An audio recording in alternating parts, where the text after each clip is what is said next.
할렐루야. 1분만 있다가 시작하겠습니다. 그의 길로 걷네 그 안에서 보네 그 영광을 보네 예수로 예수의 삶으로 사네.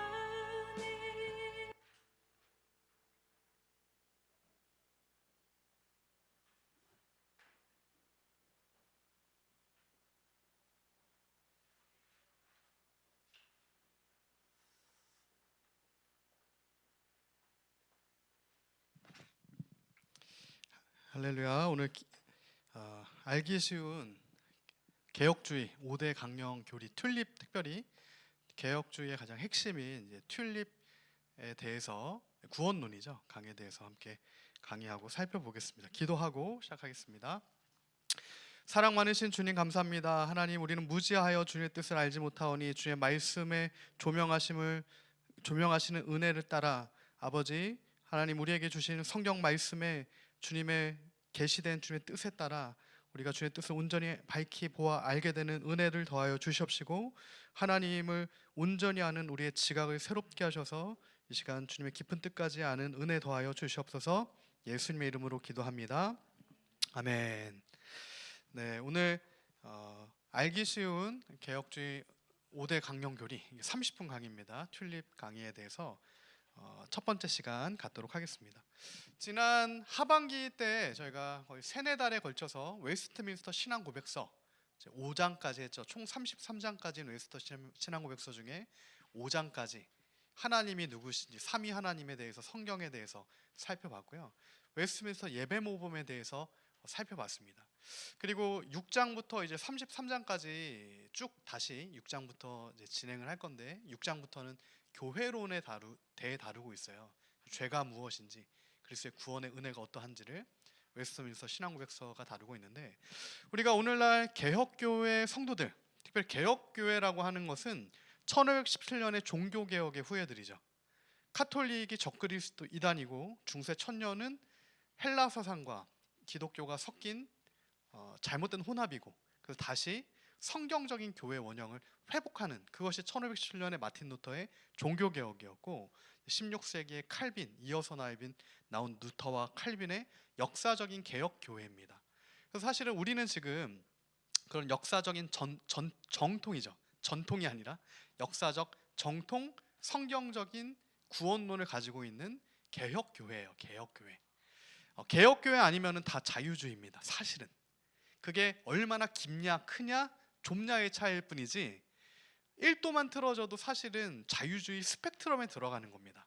오직 예수, 오직 성경, 오직 하나님의 영광, 오직 은혜, 5가지 솔라라고 하죠. 이 5가지의 종교개혁에 만들어진 그 오직 하나님의 전적인 은혜와 예수님 아니면은 다른 것은 다 자유주의가 되는 거예요. 인간의 어떠한 공로와 노력이 들어가면.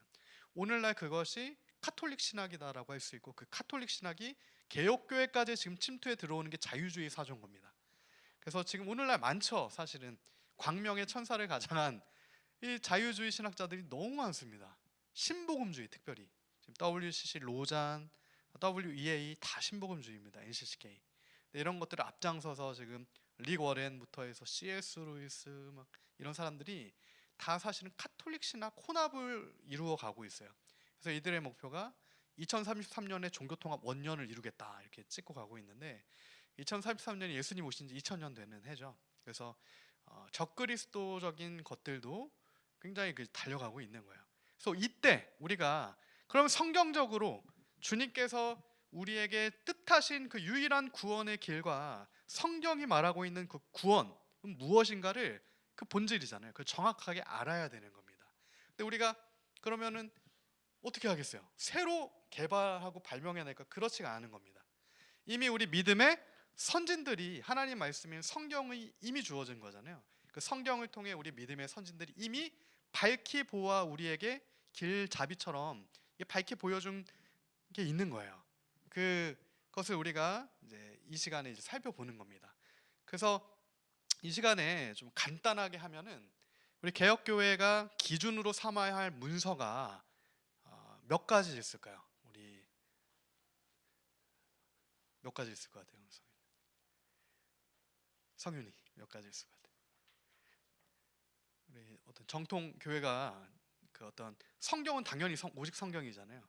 성경 외에 성경으로 잘 이렇게 우리가 알아듣기 이해하기 쉽게끔 만들어 놓은 정통 문서가 크게 몇 가지 정도가 있을까?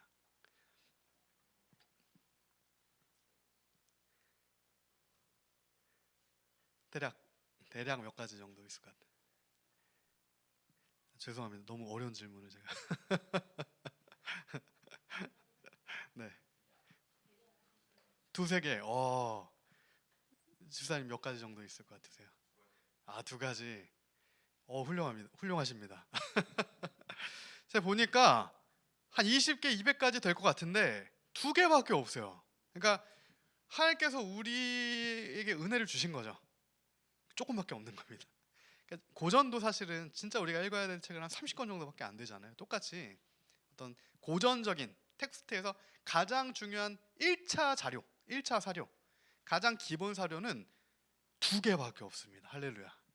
그래서 그 두 개만 알면 우리가 속지 않는다. 근데 그 두 개를 모르면 속습니다. 제 경험이기도 해요. 제가 그 두 가지의 어떤 기준점을 몰랐을 때는 그럴듯하게 오니까 속게 돼요. 근데 역사적으로 이미 검증된 기준점들이 우리 안에 있으면 이거 이상한데라고 할 수 있는 그 기준점이 된다는 겁니다. 그 두 가지가 첫째가 뭡니까? 우리가 살펴봤었던 웨스터민스터의 5대 문서죠. 그죠? 웨스터민스터 신앙고백서, 예배모범, 소요리 대요리 문답, 그리고 정치제도에 대한 문서.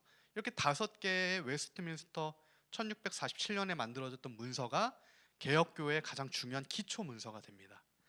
왜냐하면 이단들도 성경을 읽잖아요. 그래서 성경을 가지고 이단들이 우리한테 막 이렇게 역전도를 한다고요. 제가 예전에 보니까 성경 아냐고 막 물어보더라고요. 이단들이 와서. 그래갖고 야, 이게 정말 성경을 더 알아야 돼 이렇게 생각을 했는데 그 성경에 대한 해석인 거예요. 성경에 대한 해석. 이단은 똑같이 성경을 보면 다르게 해석을 하잖아요. 근데 우리 역사적 개혁 정통교회는 성경적인 해석을 해야 되는 거죠. 성경을 보고 성경적인 해석을 해서 만들어 놓은 문서가 웨스트민스터의 5가지 문서, 특별히 웨스트민스터 신앙고백서다. 예배모범과 소요리 대요리 문답이다. 그리고 나서 나머지 하나 문서가 더 있는데 그게 뭐냐면 오늘 우리가 같이 공부할 도르트 회의에서 17세기의 도르트 회의에서 이 종교개혁의 5가지 가치에 대해서 엄청난 저항이 한번 일어납니다. 알미니우스라고 하는 사람에 의해서 그의 제자들이 이 종교개혁 때 세워진 오직 성경과 오직 은혜와 오직 하나님, 오직 예수, 하나님의 영광이라고 하는 이 가치에 대항해서 일어나는 것들이 나와요. 근데 그럴듯합니다. 성경이 틀렸어라고 얘기하는 게 아니라 해석이 틀려버려요. 그때 도르트 총회에서 엄청난 충돌이 일어나는데 그때 나오는 문서가 튤립이라고 하는 오늘 개혁주의 5대 강령, 개혁주의의 5대 교리가 됩니다. 그래서 오늘 우리가 그러면 그때 만들어졌던 5가지 강령과 교리가 무엇인지를 한번 같이 살펴보길 원합니다. 제가 서두에 이제 오랜만에 저희가 다시 재개해서 웨스트민스터 신앙고백서와 이제 표준 문서들에 대한 배경 그리고 이거에 대한 중요성을 간단하게 한번 찍고 넘어가면은 17세기에 영국에서 거의 150명에 달하는 사람이 5년 7개월 동안 사실은 회의를 해가지고 내놓은 문서가 웨스트민스터 신앙고백서 그리고 웨스트민스터 예배모범, 대요리, 소요리, 교회 정치에 대한 문서 이렇게 5가지입니다. 이게 이제 가장 기초가 되는 거고요. 그래서 지금 니빌더 처치에서 예배를 드릴 때 예배 순서도 사실은 저희가 웨스트민스터 예배모범에 따라서 그 전체 어떤 흐름과 순서를 웨스트민스터 예배모범을 따르고 있고 어떤 우리의 신앙적인 고백도 이 문서들에 대해서 이제 동의하에 따라가고 있는 기준이 됩니다. 웨스트민스터 33장을 먼저 하면 이제 1부에서는 성경, 오직 성경에 대한 부분과 삼위 하나님에 대한 부분을 1장부터 6장까지, 1장부터 6장까지 다루고 있고요. 2부에서는 구원론에 대해서 다루고 있는데 7장에서 18장까지 다룹니다. 그리고 19장에서 33장은 그리스도의 삶이 어떠해야 하고 교회, 주님의 몸된 교회는 어떠해야 되는지에 대해서 다루고 있다. 이게 웨스트민스터 신앙고백서의 33장까지 큰 개요고요. 그리고 이제 예배 모범의 순서 같은 경우도 우리가 이미 살펴봤기 때문에 그냥 빠르게 제가 넘어가겠습니다. 예배 부름과 기도와 찬송과 설교 전 기도와 조명을 위한 기도와 설교와 설교 후 기도와 찬송과 주기도문 축도인데, 주기도문이 들어가기도 하고 안 들어가기도 합니다. 그래서 주기도문은 들어가면 좋다 이렇게 예배 모범에서는 얘기를 하고 있어요. 특기할 점은 헌금 시간이 중간에 없고 어떤 광고 시간도 중간에는 없어서 앞뒤에 있더라고요. 그래서 그런 것들도 오늘날 사실 어떤 예배가 끊어지지 않는 차원에서 사실은 이런 모범이 또 회복되는 게 주요하겠다라는 이제 동의가 있습니다. 그래서 이렇게 웨스트민스터 신앙고백서에 대해서 우리가 이해를 한 상태에서 이제 성경적 개혁주의 5대 강령, 그럼 개념적으로 5가지 중요한 기둥이 어떤 기둥을 우리가 주님의 몸된 교회를 세울 때 세워야 하겠는가를 생각해 볼 수가 있어요. 먼저 지금 제가 표를 보여드렸는데 나눠드린 그 프린트에도 있습니다. 이게 이제 개혁주의와 알미니안주의라고 하는 두 개의 구원론이에요. 그러니까 개혁주의 구원론이 있고요, 알미니안주의 구원론이 있는데, 이걸 쉽게 얘기하면 개혁주의 구원론은 성경적 구원론이라고 생각하시면 되고요, 정통 역사적 성경적 구원론이라고 생각하시면 되고, 알미니안주의 구원론은 오늘날 카톨릭 자유주의 구원론이라고 생각하시면 돼요. 그러니까 구원론이 100가지가 있는 게 아닙니다. 잘 살펴보시잖아요. 이 2가지밖에 없어요. 놀랍죠? 그게 어떤 조금 자유주의든 크게 자유주의든 다 지금 이 알미니안주의를 따라가게 되는 게 그 결과인데, 왜 그러냐? 제가 공부를 해보니까 이게 결국 카톨릭 신학이에요. 그러니까 카톨릭 굉장히 긴 신학을 갖고 있잖아요. 그 헬라 사상을 받아들여서 어거스틴이 AD 5세기에 플라톤주의를 받아들였고, AD 14세기에 토마스 아퀴네스가 12세기에 아리스토텔레스를 주의를 이제 가져오잖아요. 그러니까 헬라 사상과 기독교가 섞이면 중세 천년의 카톨릭이 되는데, 그 헬라 사상 초등학문 땅의 것 거짓으로 만들어놓은 사실은 교리가 카톨릭 신학에서의 자유주의 알미니안주의 신학이다라고 우리가 쉽게 생각하시면 되겠습니다. 굉장히 교묘해요. 완전히 틀린 것 같은 얘기는 하지 않습니다. 근데 이상한데, 조금 이상한데 하는 그 부분이 이상한 거예요. 자, 한번 살펴보시죠. 자, 개혁주의, 일단 개혁주의는 뭐라고 얘기합니까? 인간의 상태를 전적 타락한 상태다. 전적 타락했으니까 어떻게 됩니까? 우리 안에 구원의 가능성이 0.1%도 없는 거예요. 0.1%도 없습니다. 0.1%. 100% 구원의 가능성은 예수님께 있다. 이게 오직 예수잖아요. 구원의 가능성이 100% 예수님께 있다. 이게 오직 예수라고요. 구원의 가능성이 99%만 예수님께 있다. 이거는 오직 예수가 아닌 거예요. 잘 생각하셔야 됩니다. 근데 알미니안주의 자유주의 신학에서 뭐라고 얘기하냐? 부분 타락을 얘기해요. 부분 타락. 그러니까 의지는 살아있다 이거야. 지성과 감정은 망가졌지. 그래, 그건 타락했어. 근데 의지는 살아있어. 그러니까 너의 자유의지를 발동시켜. 100% 아니어도 괜찮아. 1%라도 그 자유의지를 힘써 구원에 연결시켜. 이 얘기입니다. 그게 1%냐 99%냐 차이예요. 똑같은 얘기가 되는 겁니다. 구원이 없죠. 구원의 가능성이 0.1%라도 나에게 두면 없습니다. 그래서 하나님의 전적 은혜를 깨닫는 자는 100% 나는 죄인이구나, 이 고백을 하는 자가 구원 얻은 자의 사실은 중심에서 나올 수밖에 없는 고백인 거예요. 나는 구원에 합당한 자입니다. 이렇게 얘기하기가 어려운 거라고요. 근데 알미니안주의 구원론은 후자를 만들게 됩니다. 그러니까 바리새인적인 카톨릭적인 거짓된 중심을 계속 이제 만들게 되어 버리게 되는 거죠. 두 번째, 하나님의 선택인데 성경적인 구원론은 무조건적인 선택이에요. 그러니까 이거를 우리가 거부할 수 없는 은혜죠. 무조건적이에요. 조건이라고 하는 게 뭡니까? 우리 예를 들면 대학을 가려면 조건이 필요하잖아요. 대학을 가려면 시험을 봐야 되고 지원을 해서 시험 점수가 맞춰서 기준에 합격하면 오케이, 너에게는 조건적으로 합격을 주겠다. 이게 조건이에요. 근데 하나님의 구원은 그 조건이 1도 들어가지가 않는 무조건입니다. 그래서 이 무조건은 하나님의 전적 주권과 하나님의 전적인 예정하심이에요. 예정하심. 그 사도 바울이 고백하잖아요. 내가 어머니 모태에서 나기도 전에, 예레미야도 똑같이 내가 태어나기도 전에 모태에서부터 창세전부터 이미 나를 계획하셔서 나를 선택하신 하나님의 선택이 있었다. 나를 이방인의 사도로 부르신 하나님의 선택이 내가 태어나기도 전에 있었다라는 성경에서 얘기하는 증거입니다. 근데 아르미니안주의에서 얘기하는 하나님의 선택은 조건적 선택이에요.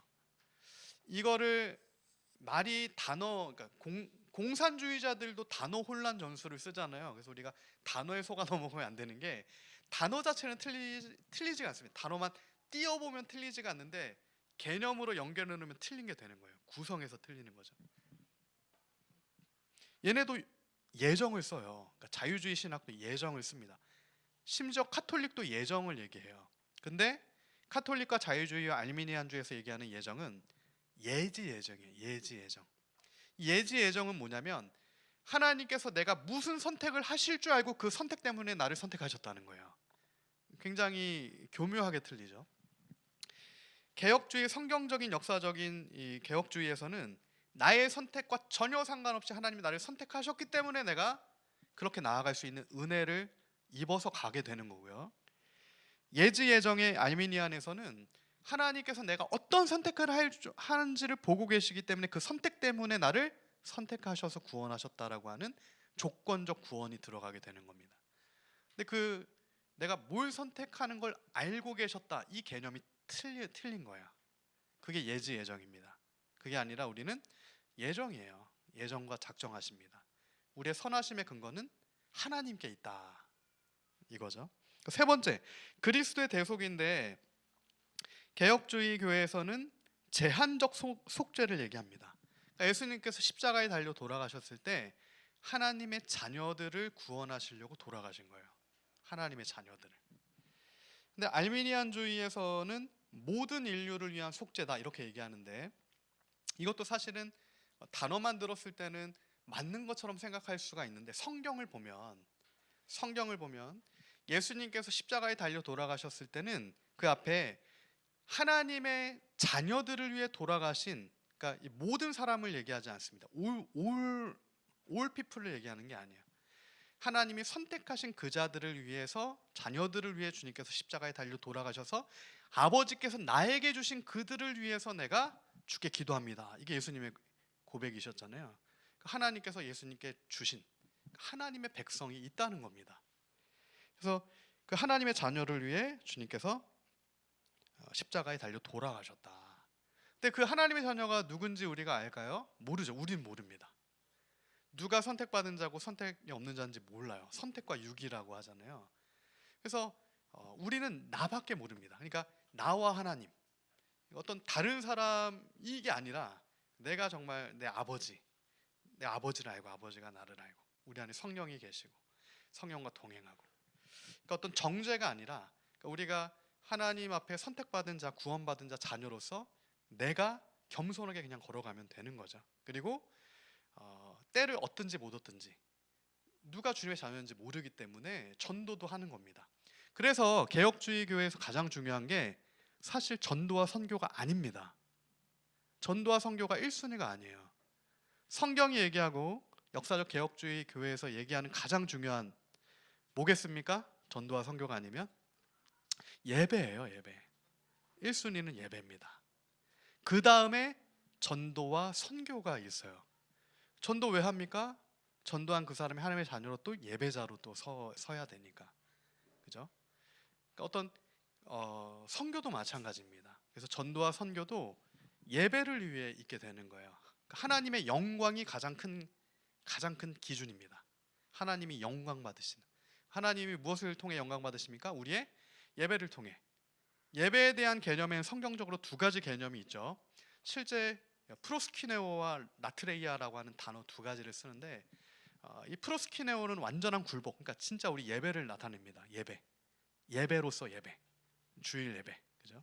함께 드리는 예배. 근데 라트레이아는 삶으로서의 또 예배가 있어요. 그러니까 하나님께 신령과 진정으로 예배 드리는 자는 삶의 자리에서 또 성령의 아름다운 열매 맺는 예배자로 또 서게 되는, 하나인 겁니다. 이게 우리 하나님 앞에 서는 그 진짜 중심의 예배와 삶에서 아름다운 향기가 나는 그 예배가 또 하나의 예배가 되는 거죠. 그래서 그 예배가 가장 중요하다. 그게 제한적 속죄에 담긴 의미이기도 한 거예요. 그 네 번째는 하나님의 은혜인데 개혁주의 교회는 불가항력적 은혜입니다. 할렐루야. 하나님이 은혜를 주시면 불가항력, 거부할 수가 없어요. 내가 주님 주신 은혜를 거부합니다 이렇게 할 수 없다는 얘기입니다. 우리가 바꿔 생각할 수 있잖아요. 하나님 은혜도 거부할 수 있다. 이 설교를 너무 많이 듣잖아요. 이게 자유주의입니다. 하나님 은혜를 거부할 수 있으니까 거부하지 마세요. 이게 자유주의라고요. 거부할 수 없습니다. 그거는 경험 못한 자만 그렇게 얘기할 수 있는 거예요. 죄인의 괴수에게 쏟아지는 하나님의 은혜를 사도 바울이 거부할 수 있습니까? 못한다고요. 예수님을 만났을 때 그 예수님 우리 앞에 나타나신 예수님을 부인할 수가 없는 거예요. 이거는 거부할 수 없는 그 은혜를 주신다. 하나님의 자녀들을 찾아가 주시는 은혜죠. 근데 알미니안주의 자유주의에서는 거부 가능해요. 가항력적 은혜라고 합니다. 거부 가능하니까 거부하지 말아라 이렇게 얘기하는 게 틀린 얘기입니다. 틀린 얘기.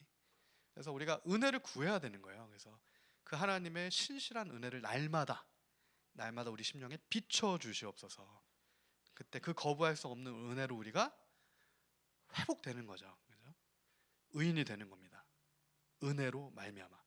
마지막 성도의 구원인데 개혁주의에서는 선택된 자를 구원하신다면, 선택된 자를 하나님이 선택하셨고 그 선택된 자를 구원하시는 성도의 구원이 있어요. 근데 알미니안주의, 카톨릭주의, 자유주의 신학에서는 이 부분에서 믿음을 삭제시켜 버립니다. 무슨 얘기입니까? 구원을 탈락할 수도 있어. 어떻게 확신해 구원받았는지? 이게 자유주의인 거예요. 그럴 수 없습니다. 성경은 어디도 그렇게 얘기하지 않는다는 거예요. 반드시 하나님께서 선택된 자를 견인하신다.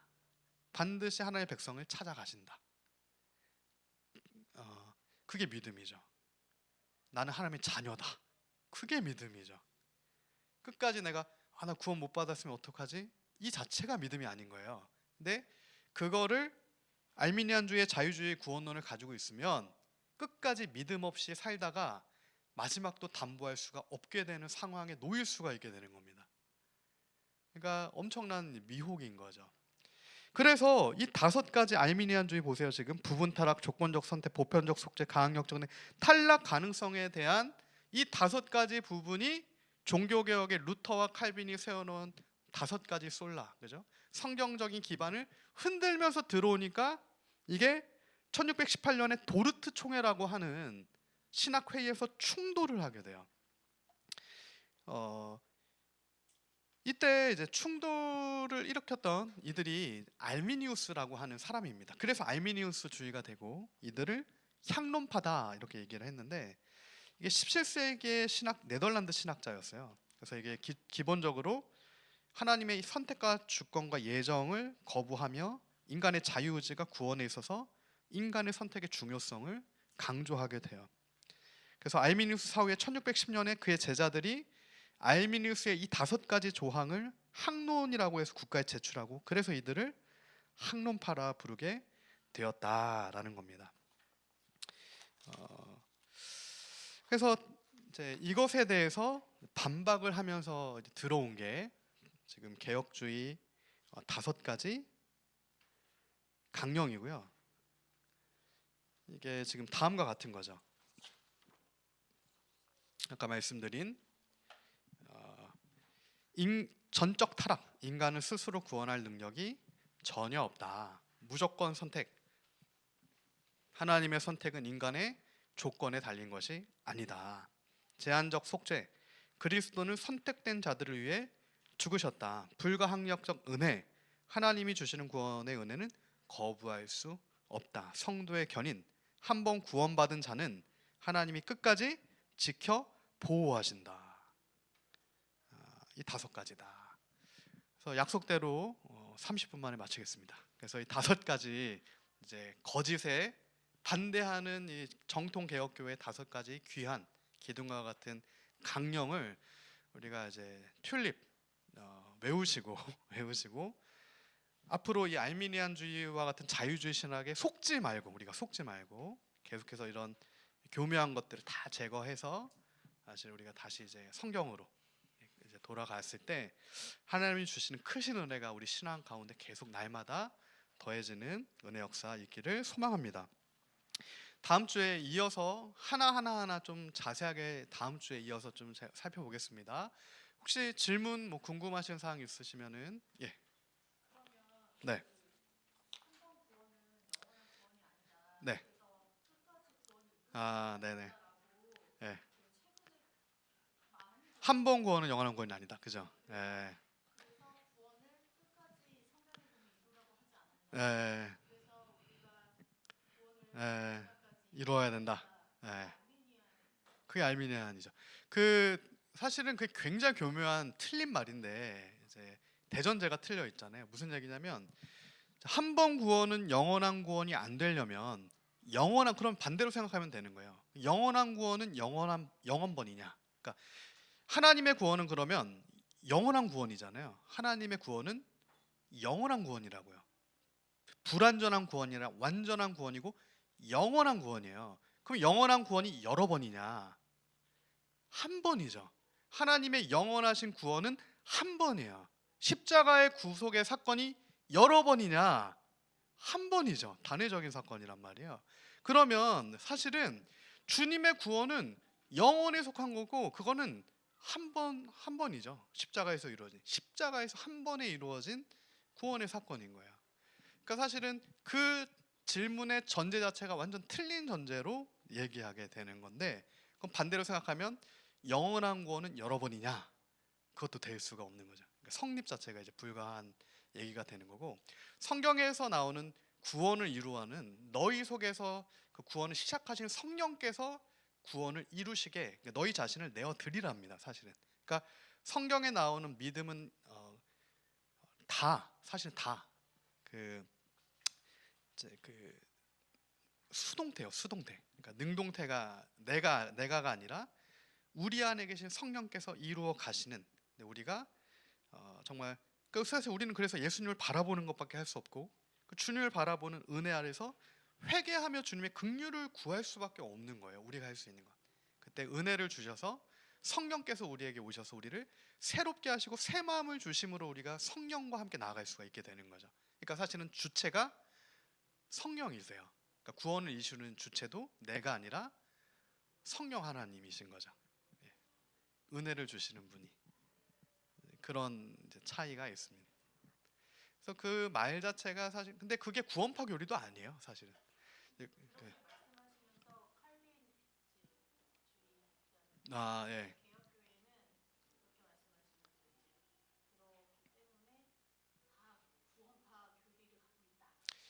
아,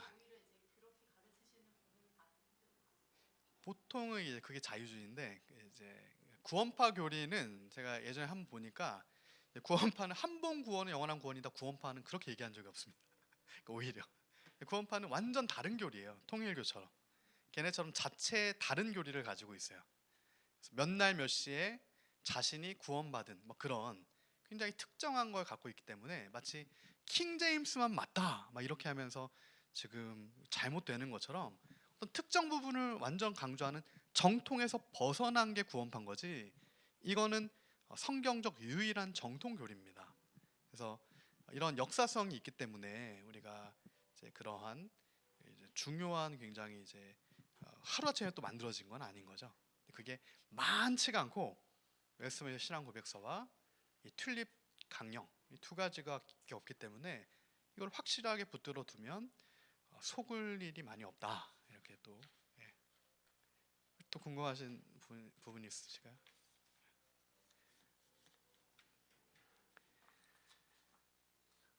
네, 그러면은 개혁주의요. 개혁주의가 보통 이제 리폼드라고 하잖아요. 그래서 리폼드는 다시 성경으로 돌아간다거든요. 그러니까 성경이 아닌 모든 것을 계속 개혁한다예요. 그러니까 우리 안에 죄성으로 인해서 제대로 세워진 것 같았는데 시간이 지나면 인간적인 것들이 들어오잖아요. 그럼 그때마다 리폼들을 해야 되는 겁니다. 그래서 개혁주의라고 하는 것은 오직 성경이에요. 오직 성경. 다섯 가지 솔라. 오직 예수 그리스도. 오직 하나님의 영광. 오직 은혜. 그래서 그 5가지 이제 종교 개혁의 솔라를 기둥으로 하는 게 개혁 교회. 그래서 개혁 신앙이라고도 했을 때 리폼드 시올로지라고 해서 이제 개혁 신학이라고도 하는데, 이제 칼빈주의, 뭐 개혁주의, 이거는 학술적 용어고요, 신학적 용어고, 우리는 이런 이제 오직 성경, 오직 예수 신앙인 거죠. 오직 예수로 구원을 얻는다 신앙이다. 네.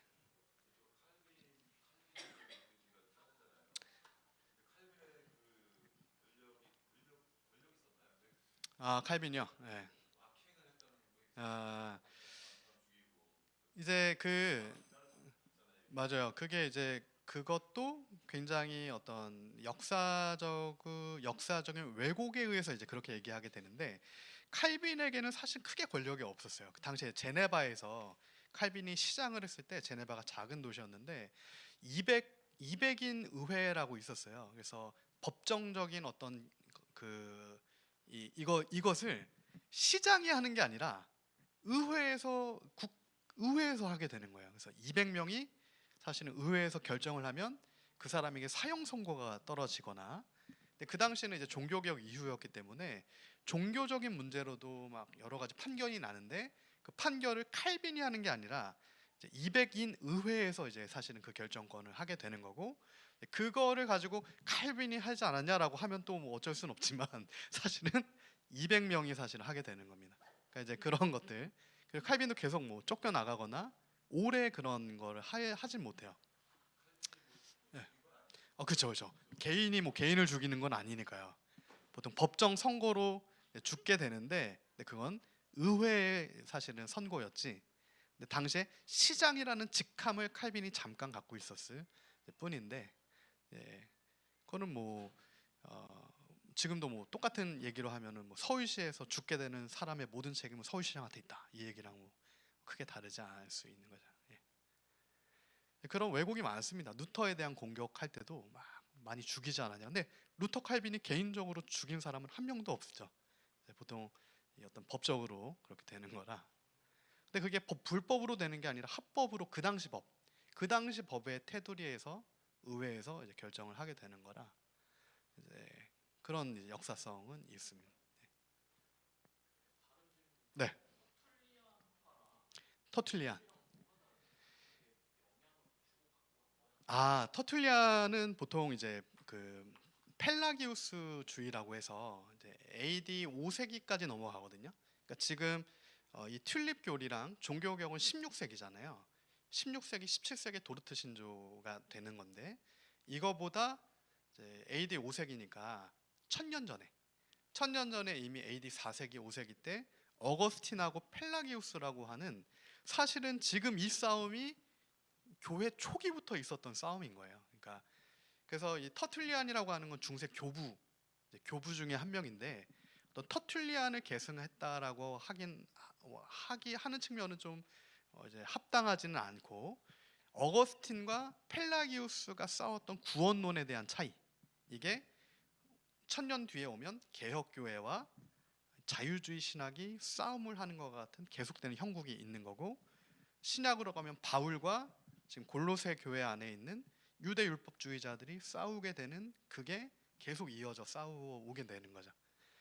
그래서 나중에 제가 기회가 되면 어거스틴과 펠라기우스 주의도 한번 좀 설명을 해드릴게요. 그 중간 지점이 세미 펠라기우스라고 해서 반펠라기우스 주의라는 게 또 있어요. 그러니까 지금 어거스틴이 중세 초반기에 얘기했던 게 어떻게 보면 지금 조금은 다르지만 개혁주의 5대 강령에 속하는 부분이 이제 어거스틴하고 닿아 있는 부분이 있고요. 반대에 있는 펠라기우스가 지금 누구랑 닿아 있냐면 알미니안하고 조금 닿아 있습니다. 그 중간에 두 개를 섞는 차원이 반펠라기우스라고 하는 세 가지 크게 구원론이 있는데, 나머지 두 개는 혼합이거나 완전 틀리거나 이제 이렇게 된다라고 우리가 볼 수가 있죠. 터툴리안은 이단은 아니에요. 예, 터툴리안은 그냥 교부. 예.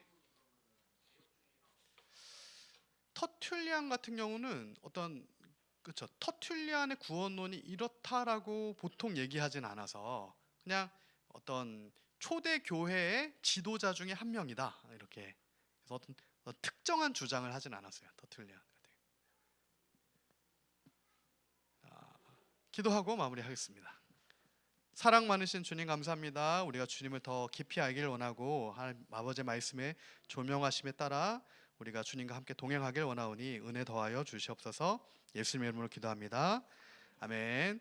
감사합니다. 우리 간단하게 또 시간 되시는 분들은 불익 모임으로 또 나눔 이어가도록 하겠습니다.